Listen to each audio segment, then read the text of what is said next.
তো bank Nifty এখন একটা চ্যানেল ওয়াইজ স্ট্রাকচারে চলছে। তো সেই চ্যানেলটাকে আপনাদের দেখাবো যে চ্যানেলটা যদি ভাঙে মার্কেট তাহলে কিন্তু ব্যাংক নিফটিও নিচের দিকে যেতে পারে। তো চলুন ওই চ্যানেলটাকে দেখবো আমরা কি চ্যানেল মার্কেট তৈরি করেছে। তো এটা হলো ব্যাংক নিফটির চার্ট, 1 ডে চার্ট আছে।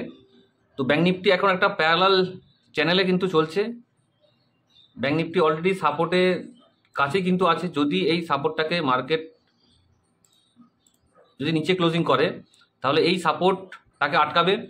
যদি এই সাপোর্টের নিচে কিন্তু যদি মার্কেট ক্লোজিং করে তাহলে কিন্তু মার্কেট অলরেডি এইখান থেকে এই সাপোর্টে নেক্সট সাপোর্টে কিন্তু চলে আসবে। যদি এই ক্যান্ডেলটা যদি নিচে ক্লোজিং করে কিন্তু মার্কেট কিন্তু আমরা দেখতে পাবো 48.402-এ কিন্তু আমরা দেখতে পাবো। এটা একটা স্ট্রং সাপোর্ট আছে।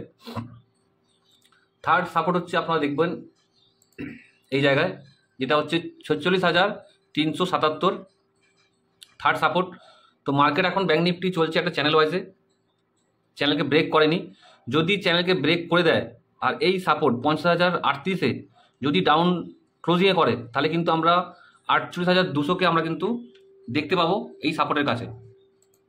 এটা হচ্ছে ফার্স্ট সাপোর্ট, যদি নিচে ক্লোজিং করে আমরা দেখতে পাবো। আর সেকেন্ড সাপোর্টে কিন্তু মার্কেট অলরেডি চলে আসবে যদি ক্লোজিং করে।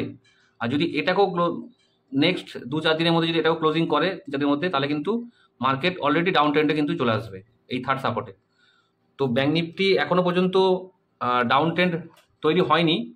তো যদি এই চ্যানেলকে রেসপেক্ট দেয় তো উপরে যাবে। আর যদি চ্যানেলের বাইরে যদি ক্লোজিং করে তাহলে কিন্তু আমরা অটোমেটিক একটা ডাউন ট্রেন্ড দেখতে পাবো ব্যাংক নিফটিতেও।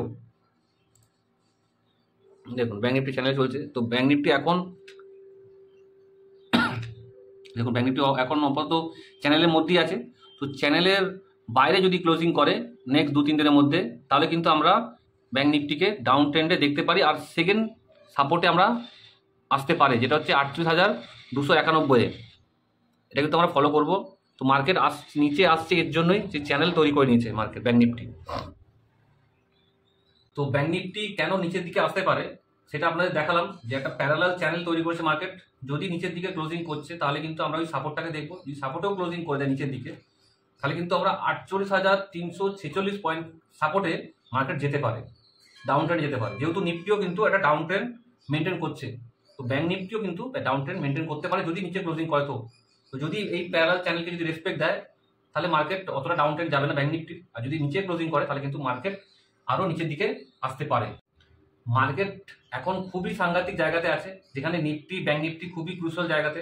যদি ঠিকঠাক ডাউন ট্রেন্ড মার্কেট যদি ঠিকঠাক ক্লোজিং করে তাহলে কিন্তু মার্কেট আরও নিচের দিকে যাবে।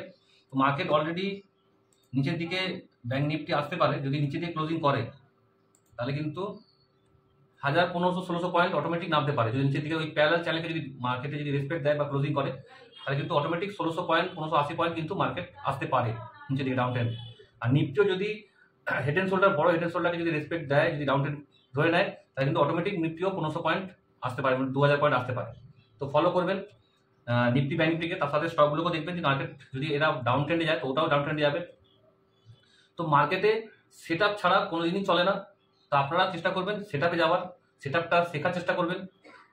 তো আরও আস্তে আস্তে আরও নতুন নতুন ভিডিও আসবে সেট আপের উপরে। তার জন্য সাবস্ক্রাইব করবেন, লাইক করবেন যারা নতুন আছেন। তো দেখা হচ্ছে নেক্সট ভিডিওতে। আর আপনাদের কি ভিডিও লাগবে, কিসের ভিডিও বানানো উচিত আপনারা কমেন্ট করবেন, কমেন্ট করে জানাবেন কিসের ভিডিও বানানো উচিত। তো অবশ্যই সেটার উপর ভিডিও বানানো হবে। দেখা হচ্ছে নেক্সট ভিডিওতে।